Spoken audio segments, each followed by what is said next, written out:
Hello, Prudential Sales Executives, for our video message of the week. All right, this week's message is entitled Leading Through Change. Now, I know you've heard this before, but what do we hear about change? Well, change is inevitable. I mean, it's going to happen. Let me give you a great analogy. It's like, being hungry and going to eat and then being stuffed. I'll tell you this much. Yes, for a period of time you're stuffed, but you're going to get hungry again. Change works the same way. As soon as you feel, all right, I've got everything rolling now and everything's exactly the way that I want it, well, guess what? Change is coming.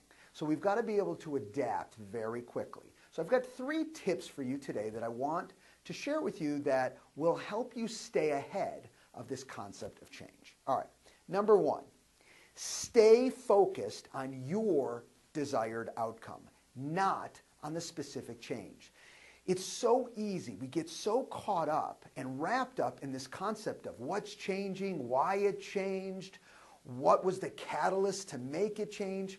All of that stuff just slows you down and doesn't put a dollar in your pocket, nor does it help any clients.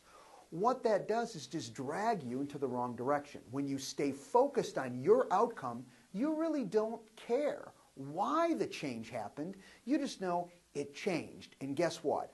I want to accomplish this, so what am I going to do differently to ensure that I can accomplish the outcome that I want to accomplish?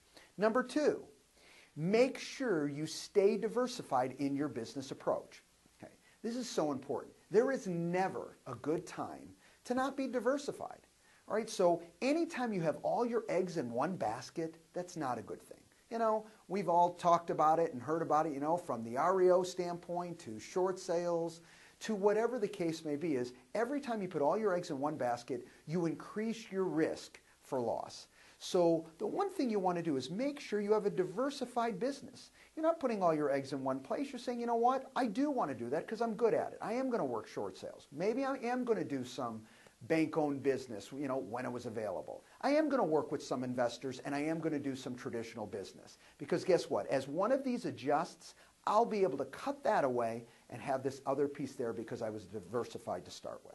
And lastly, adjust early and do not run with the herd. It's a big problem. Okay, we all wait to the last minute, and then we hear everyone's jumping onto this short sale bus.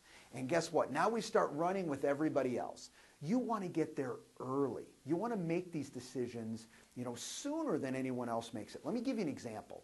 Let's talk about investors right now. All right? Investors, I don't care if you're hot and heavy, and there's a ton of investors that you're working with, big time. You are smart, and you know that eventually, as prices continue to move and their returns continue to be compressed downward, there's going to be change. Well, start thinking about that today. And I hope it's at the time when you are as busy as you can be with investors, because that's the time to work in the change.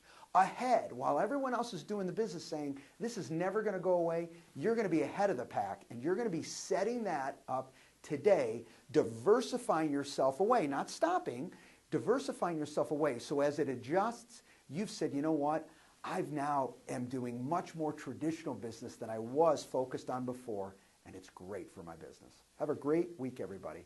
Talk to you next week. Bye-bye.